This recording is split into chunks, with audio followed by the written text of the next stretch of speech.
Hello, my name is Lily Stafford and I'm the curator of this exhibit. I'd like to welcome you to the Spirit of Beads Sharing Our Stories at the Ukrainian Museum of Canada, Ontario branch.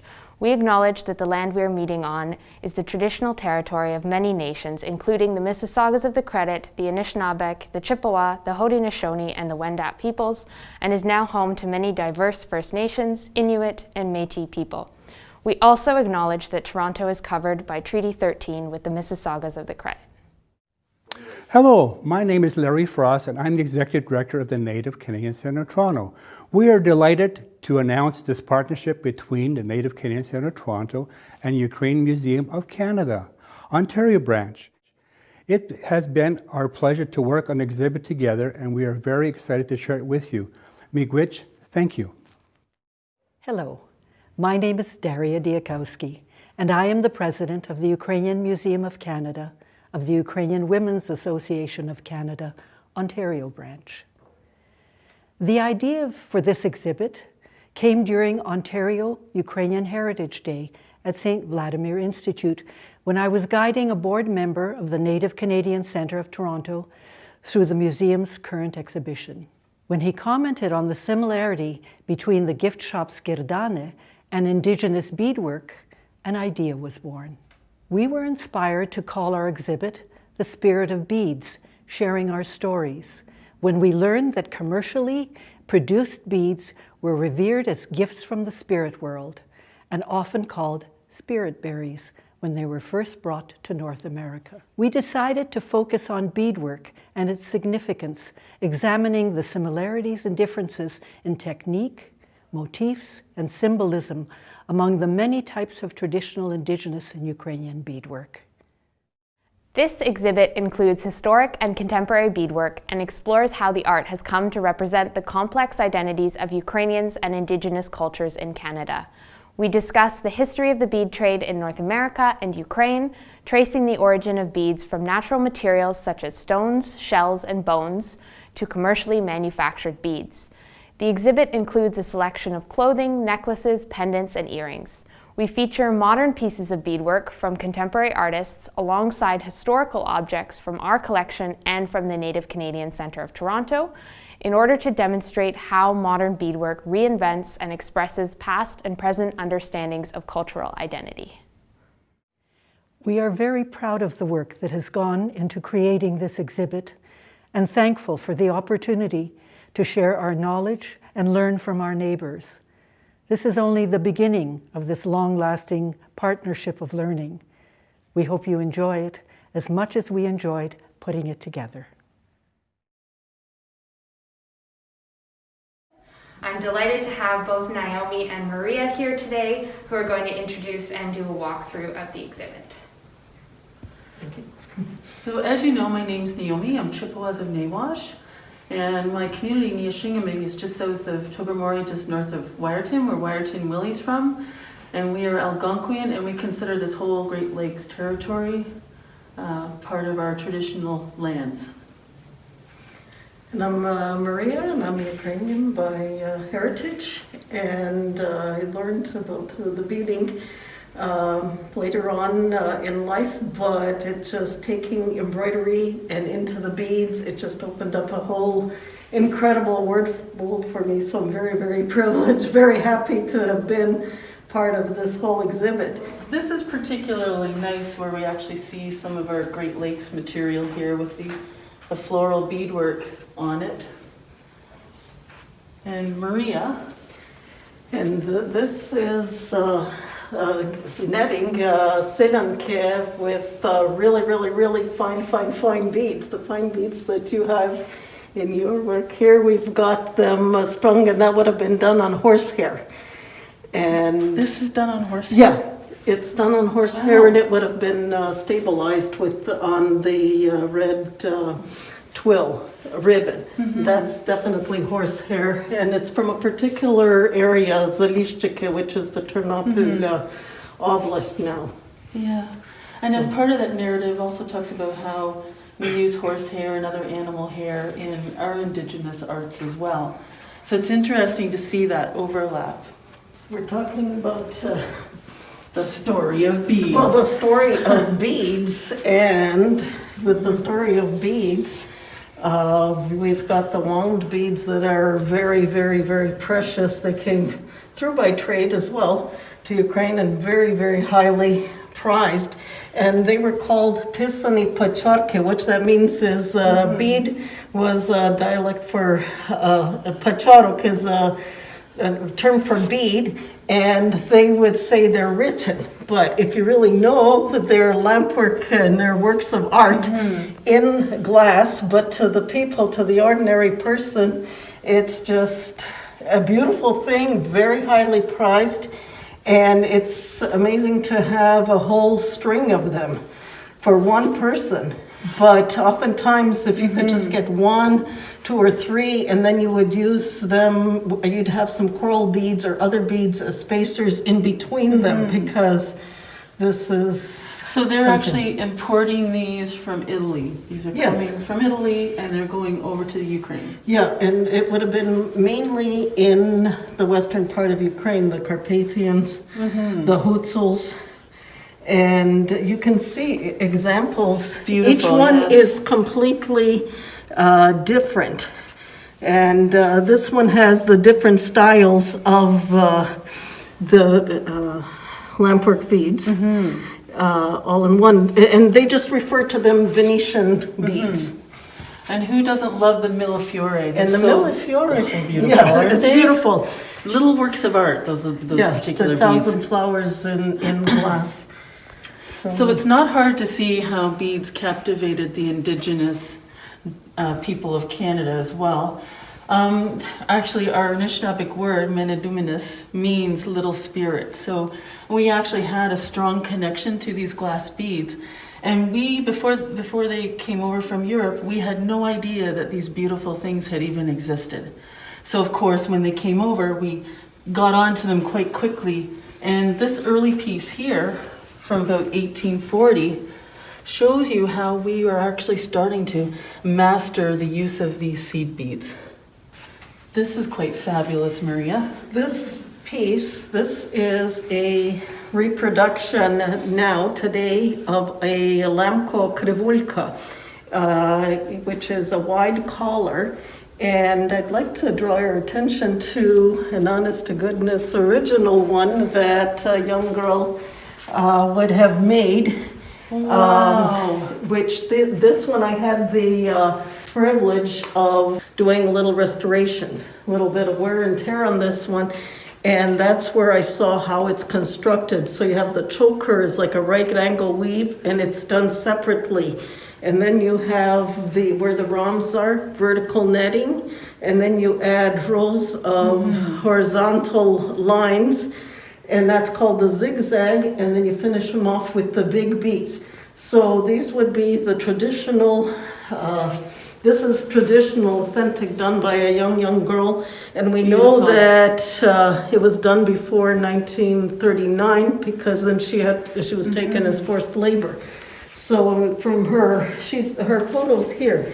Wow, It's so Eva amazing. Bakaryak. When I went to return the piece, the krivulka, this is where her daughter showed me the vest, which is a leibek, and it's totally original design that the young girl would make herself a set. So this is from the Lamco region, while you have others that are part of the display that's either Opila or the Ternopil region. But everyone's doing their own thing, so this is unique. I have a question. Do the colors and the designs have meaning? Do these symbols have meaning? Yes, but it's like with the rhomb, it's life. Yes. Yeah. Because if you look at the man's vest here, this is also a Woodlands Indigenous made vest. We would actually put all of our medicine plants on our clothing, and it was thought by doing that we would actually have a protective quality by wearing this. And you can actually see those little red and yellow areas, those are actually strawberries. Really? Yeah, Those are actually indigenous strawberries. It could be rosebuds, but a lot of the times those are strawberries, or a strawberry will be represented kind of in a heart shape. So the man would wear this with pride, knowing that he's being protected by wearing it. So that's one of the reasons why I wondered about how Well, you've got symbols. where they're reading into the symbols now, but the overall wearing a beadwork piece like this is as a protection, like a talisman. Yes, that's right. So very, very, very important to have something. This would be more for festive, but you would have something simple for the everyday. But it was very important to have Now, something. were the traditional embroideries being done at the same time as the beadwork? It Or would be does done- one predate the other? This case, it's assembled, but the girl, she would have done her own embroidery. She would have done absolutely everything. She made her own skirt Amazing. and all the ribbons that were trimmed. Well, and speaking of, we now put ribbons on our ribbon skirts, on our indigenous ribbon skirts. So it's very interesting, again, to see these cross-cultural similarities. It's Yeah. amazing. And this is in the Lemkos. The Lemkos were a people that were ethnically they're Ukrainian, but fate has scattered them all over, and there's a whole load of them that is in Poland, in today's Poland, in the eastern part, Yes, even in yes. some Czech Republic, or some have been completely relocated back to Ukraine. But so where Ukraine is in Europe and where North America is, that is amazing. Yes. That's the fun Let's just part draw a about straight it. line. This is the beauty of this whole exhibit. The fact that we can see the embroidery, the beadwork of two cultures that are geographically spaced out, but we're together, close, and we admire, like I can't take enough Oh yeah, of the parallels are the quite parallels are amazing amazing. when you think about it. And I love over here the comparisons in the different headwear that we see here. Obviously the clusters over here on my left are a reflection of indigenous ingenuity and design. We have a variety of styles. These are predominantly Haudenosaunee or Iroquois, but the 4 panels and the 6 panels were not commonly done, but it shows our creative ingenuity and our desire to sort of, again, honor our medicines, honor our plants. We've got all of those on these particular caps that you see here. And then we have an interesting zoomorphic example, Tuscarora, featuring the Tuscarora parakeet. Down below, we're seeing an emergence of a cottage industry where we were creating beadwork for sale to the non-Indigenous people. And often these smoking caps, is what we call them, were made for sale so that we could actually make a living or get some money for creating these beautiful pieces. Whereas the headdresses here, these would have been just for bridal, and this is for the groom. Several loom work or netting, and then they would be attached and adorned. And even the men in the Hutsul area, they had a triasunka, which is like a K. And it had all kinds of things that would jangle. You can just imagine, like when they're dancing and stomp, and this thing is all making all the noise. So that was something for the groom, and who says, here with the peacock, the groom is, shining here, because once you're married, the women would have all kinds of incredible headdresses, but it would be more either the scarf, or they'd have with the long wrap.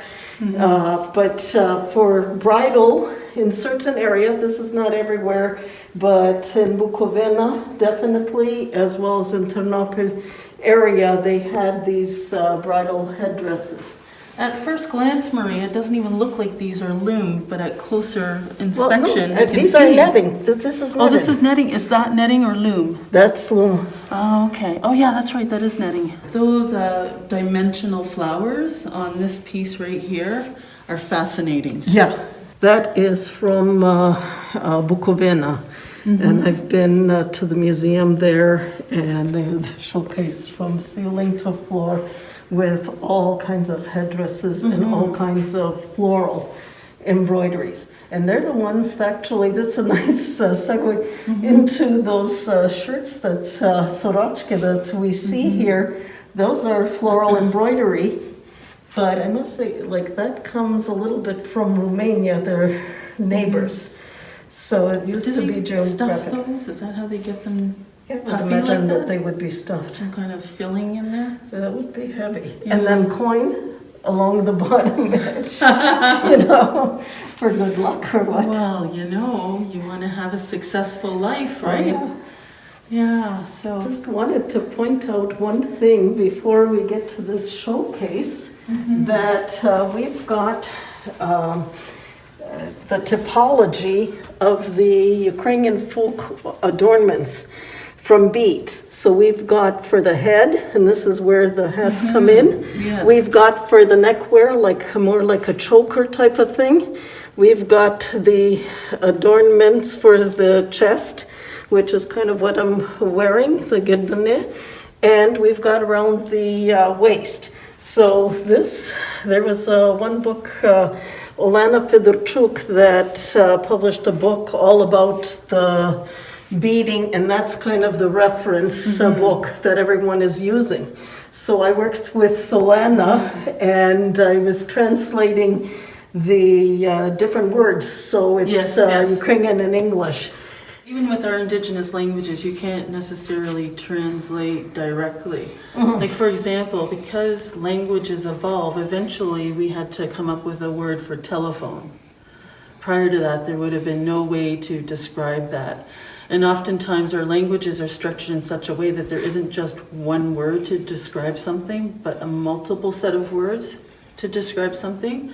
So as Maria's saying, you know, there's a challenge of trying to translate from English to other languages, especially. So in that case, we use, like, we transliterate the word, put it in parentheses, you know, put it in marks, quotation marks, and then we'll put something that we can relate to, so that we try to teach people new words, because you can't translate.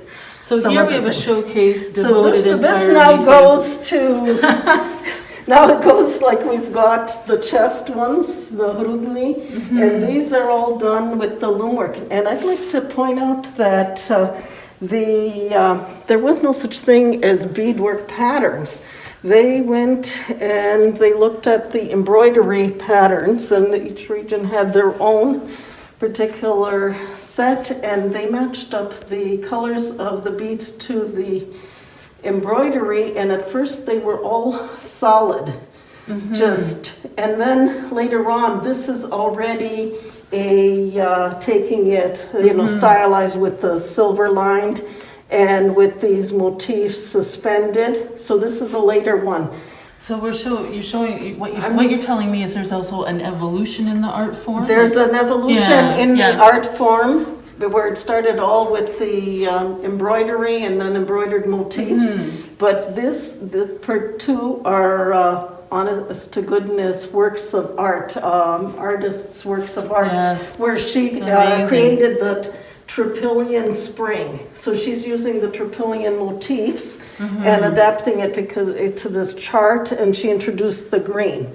So this is an artist's work, and this is also an artist's work. When it's together, it actually makes a heart shape as well, which is quite fascinating. While this particular one is called the Lice, is the local name, and you see this in other world cultures do this particular technique where it's a bead, bead, crisscross, bead, bead, crisscross, and you get this. But this was done by a young girl in Ukraine. She was a boyko, and so she calls it Lice, and she had gifted that to me. But wonderful. These up here are all netted. Netting lends itself to geometric patterns. And so they're all netted, and Then they've got the trim. It could either be added later as a second part, or it could be all incorporated as you're going along. Plus, how something is finished, you can see, was it done with multiple needles? Or now we're just using a single needle, so you usually have a straight blonde end because we're vertical netting. And so you can see a lot from when you see the back of something, how it was constructed. Yeah, there's some indigenous groups in North America that did a style of netting too. Some of the more southern indigenous people made large netted... Broad colors. Yes, exactly. And this is a new piece where you can see this floral motif. Because it was a charted pattern, then it works on loom work. You couldn't do this with netting, or not very easily. And then the finer the beads, the older the piece is. Really, really fine. 50s, Same maybe? rule applies to indigenous work. Yeah, so we're far apart, but we're not that far apart. No, so look these at are those old, crazy small. old. And this is from Snyatin, where they had this yellow bead. And this is from Bukovina with these S's. So, very cool. And then we've got the sorochke, these chemises. It's a sorochka, and as you can see here, this lower part was just stitched on, basted on. You could take this and wash this more often than this. This would have had a longer like portion, and then you have the wrap around, but so you can see two are the original part. So much work is in work is the beautiful. top, and this is embroidery, and it's also fun to see, you know, did they change colors of thread, or is it one thread? How did they do it? And then there's an important thing is telling the particular region by how it's finished. If it is done like this open work, merashka we call it in Ukrainian, I don't know, then you know it's from a particular area. And the other had a finish that was crocheted, loops and loops and loops, and you know that that's zastalna, so it's really neat. Stylistically, this almost reminds me of cross stitch, you know, where you're sort of following like a grid pattern because of the way, like, see how it's sort of almost done in little squares? So these are all sea beads, or they like the chati, which is like the cut beads, where they're like flat satiny, but they're cut. And so you've got round seed beads, have the way of reflecting the light, and you've got a little bit of the flat. There are cases where I've seen a floral here, and the embroiderer on purpose introduced into the roses, which were basically dark burgundy-ish, and she introduced a little bit of blue and yellow. And that was forbidden. If someone would see blue and yellow, you could have been sent to Siberia. It was really, really bad. But it was like saying Siberia. No, seriously, it was absolutely strictly forbidden. But here the person is just introducing into the flowers. I know who I am. Yes. You know, I'm Ukrainian, and so they would introduce a little bit. Yes. So, and then who's going to say to a floral display, you know, a thing, oh, you've got blue and yellow. So she was sort of risking sneaky it in. Yes, very sneaky. These are beautiful examples, and this is all from Bukovina. And the other is, these are unusual stitches. There's not cross-stitch came to Ukraine much, much later. Yes. It's not a Ukrainian thing. It's just a fast, easy way of doing embroidery, but here you have these curly stitches. I don't know what they're called in English, but you have seed beads that are dropped in, and it's called vkraplення. Here, have a look at the sleeve. Yeah, like where the stripes are. Beautiful. This is typical Bukovina, and also you've got your clear beads, the ones that you love using, are in this you can do so diagonal. much with them. Yeah. So this is a beautiful example of very intricate stitching that all hand people done. don't really know how to do those stitches anymore. And there were some interesting stories here about these watch fobs, and of course we have the indigenous examples over here. And it says these watch fobs were named after. Another name for these watch fobs is cotillion, because cotillion, going yes. at the dances and during the Austro-Hungarian days, you would have these dances and the girls would make these watch fobs, for, the guy that they would like to dance with. And then it transitioned to making it for your guy, your soldier, and hoping that it will protect him. And that's why the picture with the watch fob, It's kind of tucked it's under his jacket belt. flap. But it's for watch. He's wearing a watch, and it would be Yes, watch fob. yeah. These are primarily It would be loom attached to woven, it, yeah. and you've got them with the lion that's from Lviv, from Holichina, which is Galicia. So you've got the trident, which is the trizur, and you've got the embroidery pattern. And then you've got these incredible works of art. Tell us about them. Well, these are what we call pocket watch cases. And the indigenous women were very clever. They figured out quite quickly that if they made these beautiful works of art, that people again would buy them. So sometimes they were made obviously for non-indigenous use. And the thought is that if you keep them on the wall and you tuck your pocket watch in there, your pocket watch would keep better time.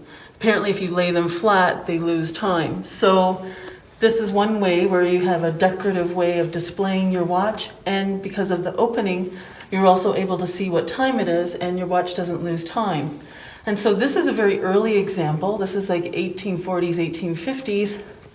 Down below, we actually have what we call a souvenir example. This is Tuscarora, it says from Niagara Falls on it. And this is later on, this is 1860s. But again, it's that idea of like keeping your watch upright in a beautiful way. That's amazing. Aren't they lovely examples? These are incredible. Mm-hmm. The first time I heard it was in the virtual opening video when they described a little, and I'm just glad I got to see them close. It's eye candy. But there's more candy. There's more candy here, that's right. So here we have a case that's devoted to indigenous work, and we've got examples of very, very early pieces. This one in particular is documented. It has the date of 1837, which is in our research appropriate for that time period. And we have the similar sample here. So we have the really early work, and then we're kind of going through the 1850s, 1860s time period. We're going over into late Victorian, 1870s, 1880s. And the one common thing that you notice about everything in here, it's all useful. It's all made for a purpose. Mm-hmm. Everything from the Seneca baby moccasins to the scissors case, it's dated 1941. That was when it was made, by the way. Mm-hmm. If it has a date on it, that's when it was made. Mm-hmm. So of course that makes, for research purposes, really good. Yeah, that's right. You know a lot about a piece from when it was made, right? You have to look at one of these little tags. Yeah. Well, and of course in the incredible. 1850s time period, these wonderful hat pin cushions were something that would just sit right on the dresser for everyone to see. Beautiful. And then of course later on, when photography was more common, we have some frames. Yeah, they're about 1910, 1920, thereabouts. Little Because matching you had the setups. classic portraits, the headshots would be perfect in something like that. At one time, especially in this time period, they were taking over 2 tons of indigenous beadwork across Canada to sell it at different fairs, community events, by the roadside. So it really became a source of income and initially survival for us as the new society emerged, right? Can you tell a little bit about this minute microscopic bead? This one right here? Yes. Oh, this is very It's early. not raised. Yeah, this is very, and the first early work isn't. The raised or embossed beading didn't come until about 1830, 1840. So in that 1800, 1810 time period, yeah, we're still learning how to use these beads. And so we were getting trade cloth. This is done on red strout. We were getting trade cloth, and we started learning how to apply these beads in different patterns. And these patterns represent the same kind of patterns we were using prior to the glass beads coming over that were represented in quill and animal hair. And they all have meaning. Like this top flap here with those squiggly lines, those look like sky domes to me. Yes. The sky dome symbol. So you're seeing here an evolution of the Indigenous art form. That's amazing. And I always tell people, like, if I saw this for sale, I'd want to buy it. And it influences my work too. So I thought if Maria's going to wear her bling, I'm going to wear mine. It's only appropriate. Exactly. So you have to walk the talk. So that's why we're wearing it. And then there's another. What is this here, Maria? This is this would be from a vest from the Carpathians, the shepherds. Okay. So this would be, it's live, it's turned inside out. Kind of looks like Persian lamb almost. Yeah, Persian lamb, but this is like a fabric that's not the actual, it doesn't look, it looks more decorative than it's like added on. But definitely it is very much a sheepskin, because you've got the sheepskin, so it's embroidered on, and this particular piece is embellished in beads. Oh yeah, there are little beads. But this is like one of a kind, because I haven't seen many like this. This, I would say, is somebody's one of a kind. Here's piece. an interesting question for you. So in our culture, we are still wearing similar outfits to the ones that we're going to be seeing. What is the status of your traditional outfits in the Ukraine? They would be worn for festive and holidays. But the tradition's still living on. Oh, the tradition still lives on. Perfect. Well, of course, we wear our outfits at our gatherings, like so when we have powwows, things like that. Our main goal always is to keep our youth engaged and wanting to keep on with this tradition. So we encourage our men to make their own dance outfits, things like that. The women create their own jingle dresses. And that was funny when you mentioned how the bells and that, when you move around, jingle dresses are the same kind of thing, right? But, we're now seeing our youth particularly interested in keeping this tradition alive. Like, for example, these bandolier bags. This is something that comes from communities like mine. And some of these, especially the fully beaded ones, like they will even be beaded on that panel there. See the strawberries? Now Strawberries. I'm seeing it. I know, it's strawberries. It's shown me how to identify them. I'll be... And there's strawberries on this one too. But some of these bandolier bags could take up to 2 years to make. And then they were gifted. They were given away as a way to honor somebody in our community. And so they were like prized possessions, right? And there we go. I'm going to let Maria point out the strawberries on this one.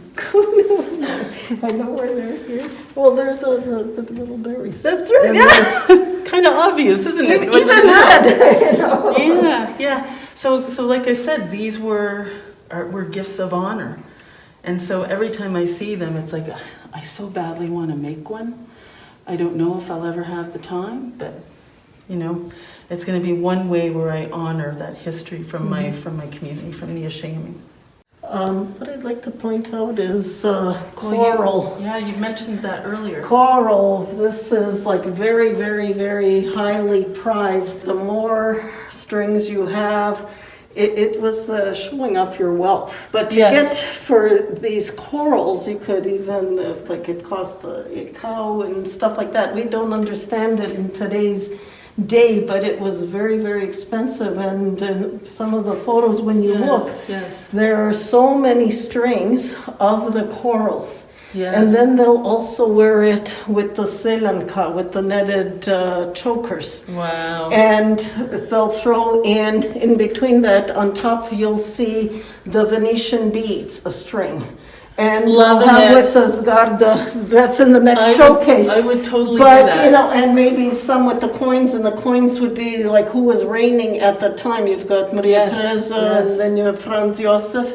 And even on this, look at this netting. This is done on horsehair, and look at all the points. Yeah. When you look up close, you can see all the different years. It's like the 1900s and late 1800s. Well- But these are incredible. But the coin, you know, just even the weight of that yes. on a netted horsehair thing. But it was a must have an kind of indigenous- thing, as yeah. these girls are showing. As an Indigenous person, these totally appeal to me. Like, they're talking my language. Like, I could totally see myself wearing something like this. And then the cellist, the bells, that was Yes. also another thing. So That's you it. put The all noisier the together, better. then, you know, you're all protected. Yeah, that's right. And then you Yeah, say, oh, this is absolutely. a rich lady. Yeah, and I see we have quite a few examples here. Like, we have like sort of like a plains piece. We have sort of like a subarctic style. Beautiful gun case here. So again, you know, like Marie was saying, all of these symbols have meaning. They mean something to the person that created these pieces. These are from my collection. I was gifted this, especially after the Orange Revolution and the Maidan Revolution, blue and yellow where again. blue and yellow was the whole fad. And in this particular piece, where this is done on the loom, this is Sofia Fedina and her mom were making these during the Maidan Revolution, which was like that December 2013, 14. And so you've got, in those four stripes, you've got the blue and yellow flag, and you've got the red and black, which is the sort of nationalist kind of thing, and together. And there's a rhyme where you see, Slava Ukraini, Smert Voroham, and to this, and then as well as you've got the trident against the red and black. So these are all political things. I can tell you this particular piece is, at first people look at it and they think kalina, because kalina is, it grows on bushes, but it's strong, it means strength, beauty and strength. Well, this particular thing is these type of berries, they grow on a tree. And that tree has slender leaves, and that's a horobena. But when you look at it fast, you call, oh, that's a kalina. So Very nice. it's And amazing. is this meant to look like a poppy? And that's a poppy. Very nice. It's a poppy and a poppy. Indigenous poppy, Ukrainian poppy. And that actually is a brooch. You can take is off it? So the nice. slider, and you so can wear nice. that as a brooch. Well, and of course, you know, here we've got one of our prized medicines is the strawberry, the heartberry, the odamin. This is the first fruit that comes out after a long winter, and so we honor the strawberry for that reason, because the ancestors knew that those terrible days of winter were gone for at least a while. Okay, but do you know anything about this? Sorochka? No. Which What is do you know about no, it? I'm just looking at it. What a coincidence! I know. I've never seen this one before, Yeah. and so It's a somebody beautiful design. is also using the strawberry. I would definitely rock this. Yeah.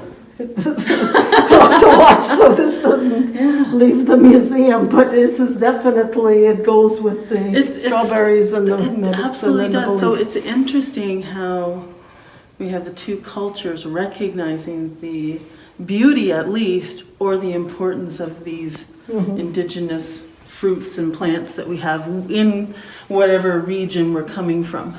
Now, are those the coral that you were talking about? Yeah, that would be Beautiful. coral, but how much coral can you have? And then So the next best thing is red glass Yes. beads, or there's a necklace out in the showcase where there's clay, like terracotta kind of clay. Yes, yes. And it's fired or not fired, but that it looks very much coral-like because there's only so much coral, and it's an endangered thing. Now we know. Yes, yes. But at the time, it was highly prized. very highly prized.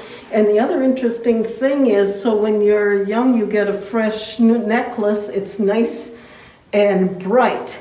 The older you get, it starts to fade, and then so if someone is sick, Yes, you can yes. see, or they're old or whatever. There was a So Victorian it's, thing about wearing certain materials like coral for a baby. It was to protect them, give them good health, and stuff like that.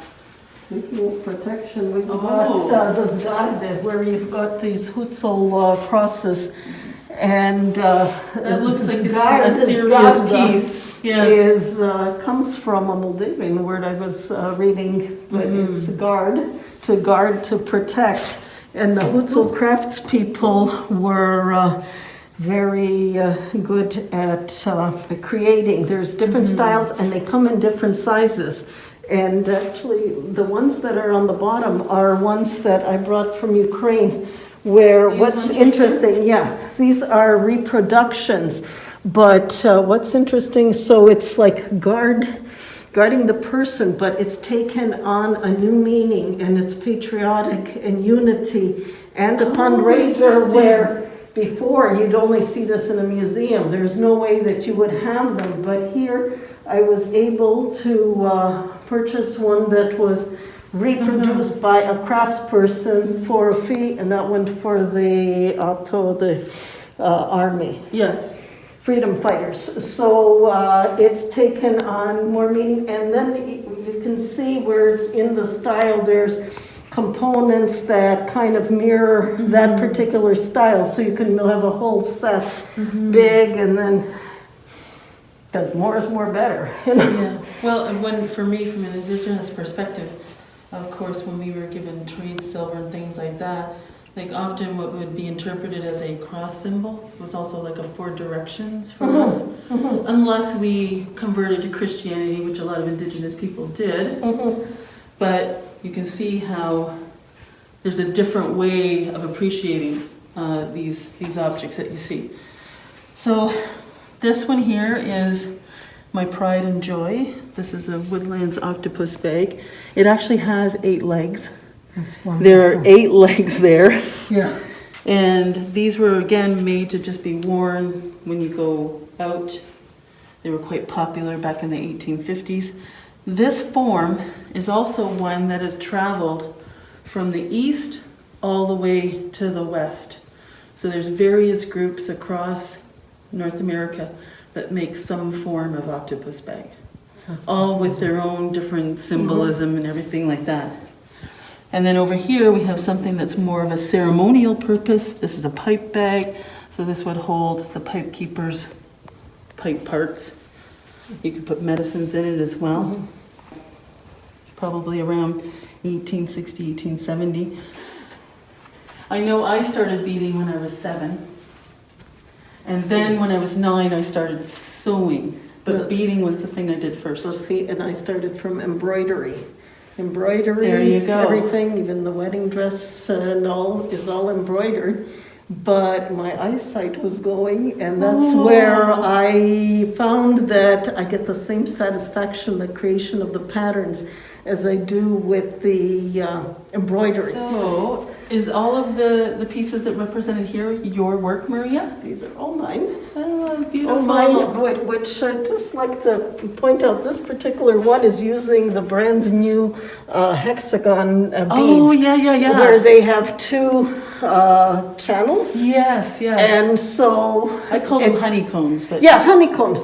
And so with the thing is, how do you do a netted collar using honeycomb where the bead is dictating how you go up and down. Yes, yes. And to get the little bit of that red, this is an O bead used on its side.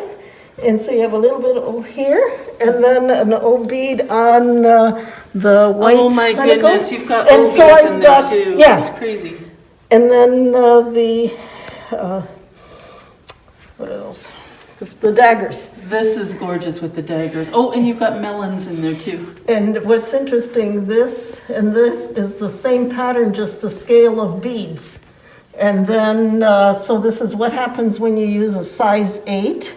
So you replace the little miniature 3mm minis, and you have 5mm melons, and then changed up the bottom. So this is what if, and this was for an article, how to create the pattern. Oh, this nice. was a Bead Society challenge. No way. Yeah, and this is the one that I used for my business card. This was, they were Beautiful. all I the love the greeny colors, teal yeah. colors, but because I knew color theory Yeah. and netting, I created this. Well, this was for the mask challenge that we just had, and we had the mask challenge, but the museum asked me to create something, a Ukrainian style of mask. So what's a Ukrainian style? Well, sunflowers is like I a have flower. to tell you, Maria, that now that I've seen Where I'm how coming the from? beadwork is rendered, and I now see This is that like free style form. in your piece, it makes sense to me.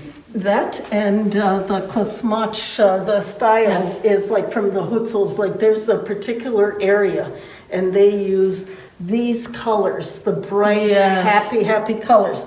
So I didn't want them to mistake in your stitching. Yes. So that's where it's the same technique, but With I its own used distinction, the yeah, color. its And own- then we tie things with the DMC thread. So that's why mine, you put it on with the DMC. In this particular showcase, excuse me, I'm just going to Sure. go by all here. means. So this is an example of, this is when I started beading. This is Maria Harasim's work. And so this is contemporary versions based on the traditional. So you've got traditional was what we first Is saw. that a fob or a bracelet? This is a kind of a fob because it can't be a bracelet because it's got fringe. Yeah. But this is her daughter, Anna. So Anna learned how to bead wow. from So her they've mom been and then did influencing, her own yeah. thing. So this is where she did her own, like a charted pattern, Yes. like a fob. Yes.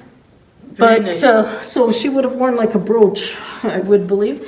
And then this is totally new, modern, you know. Katie Longboat is the most quiet, sweetest little bead artist I know. And again, she's Woodlands and Haudenosaunee. She's Algonquian and Haudenosaunee. And her work reflects that flat style of beading, like what we saw in the bandolier bags way over there. But it also has the Iroquois, the Haudenosaunee beading, where it's dimensional, like your poppy, raises up off of the surface of what the foundation is. And so she does what I do. I call it fusion work, where we have flat beading and some raised beaded elements. This was a bead challenge, by the way. Yeah, that is. So that's why. But we're in our bead challenges. Bead challenge. So her work too reflects the different family origins that she has. And of course, she takes it to the next level by doing a full medallion with these amazing floral straps. I saw her work at the Textile Museum. Yes. So I've seen this. Yes, This yeah, is she nice was to in be- their Yeah. past exhibit. And her beautiful floral earrings here. They look flat, but if you get up close, there's raised elements there. Love Katie's work. She's a wonderful artist. And she's helping keep our traditions alive, which is what you're seeing here, is you're seeing that tradition. You're seeing the things living on. Yeah, no, this is a privilege. Now these are fabulous. Yeah, these would be worn, like I would say this is from the Ternopil area and the Opila, where they would do it on the black velvet. And it's all the bead embroidery. And it's just incredible. This particular one is very, very busy. I just wanted to bring your attention to bugles. No, that's not bugles. Yes, it is. It's all bugles. Oh, that's beautiful. Okay, I'm going to tell you something funny.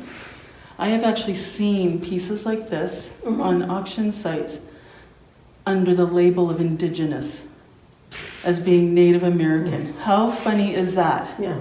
I mean, well, we can show you all kinds of things to document. I know. So the second like this here, you could see how that could be misinterpreted. When you look at this piece and you compare it to the man's vest. Now, at a quick glance, they look similar. Yes. In my opinion, right? Yeah. Yeah, so there's sometimes people get confused over the origin of some of our textiles.